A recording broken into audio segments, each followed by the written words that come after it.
Assalamualaikum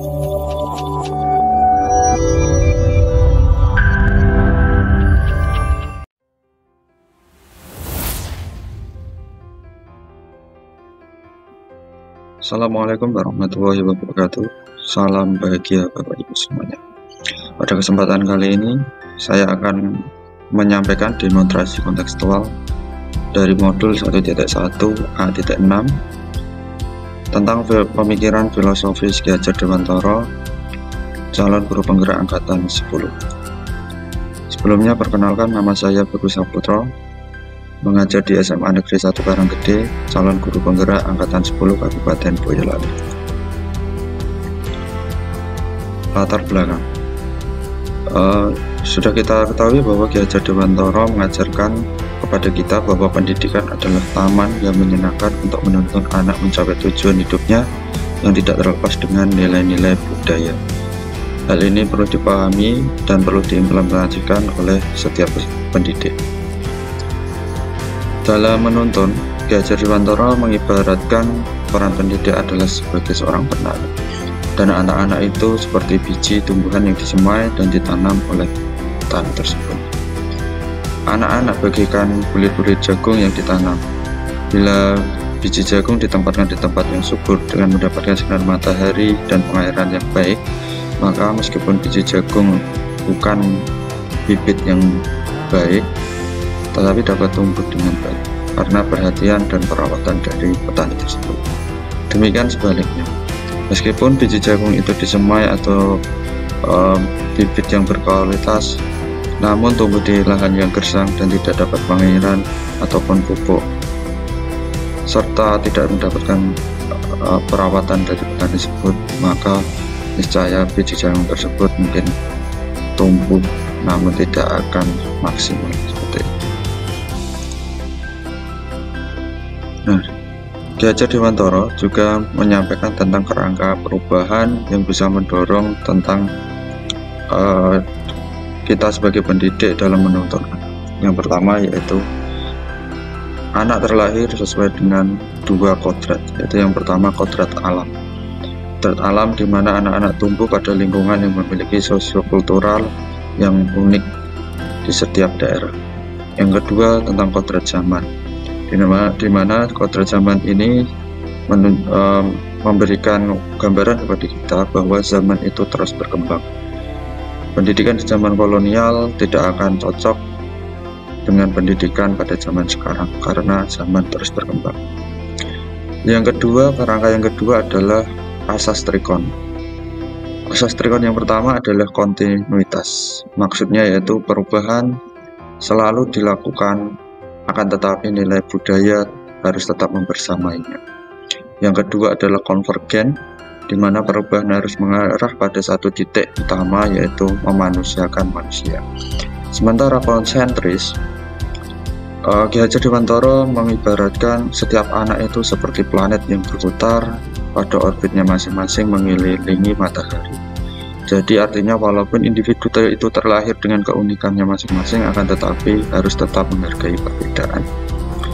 Kerangka yang ketiga adalah budi pekerti yang memiliki elemen cipta, rasa, karsa, tenaga, di mana dalam perjalanan menuntun anak, keempat elemen ini harus seimbang, sehingga output terakhir yang diharapkan adalah agar didapatkan manusia yang bijaksana.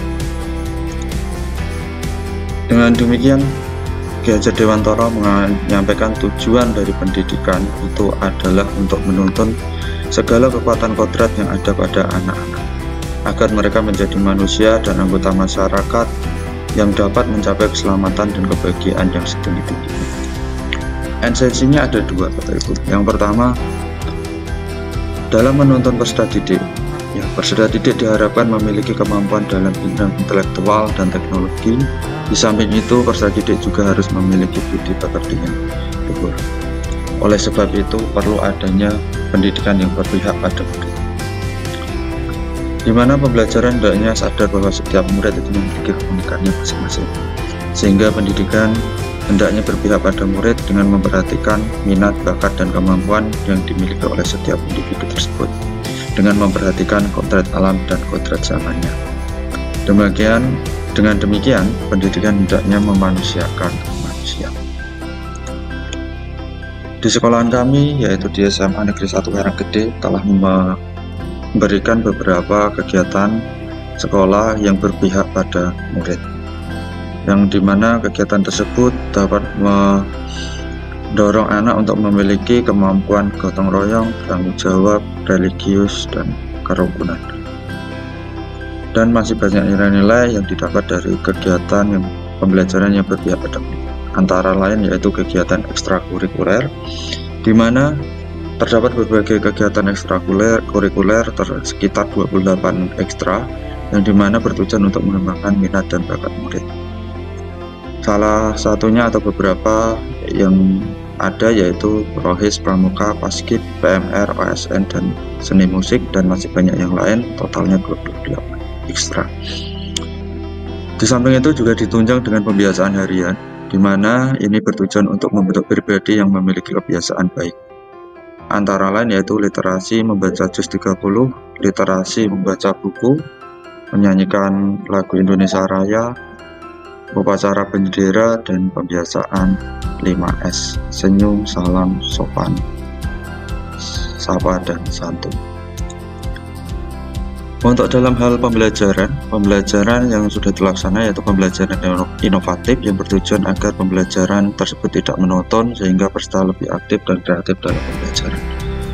Dalam pembelajaran di sekolah kami itu sudah diterapkan include di dalamnya itu 4C, 4 kompetensi yang harus dimiliki murid.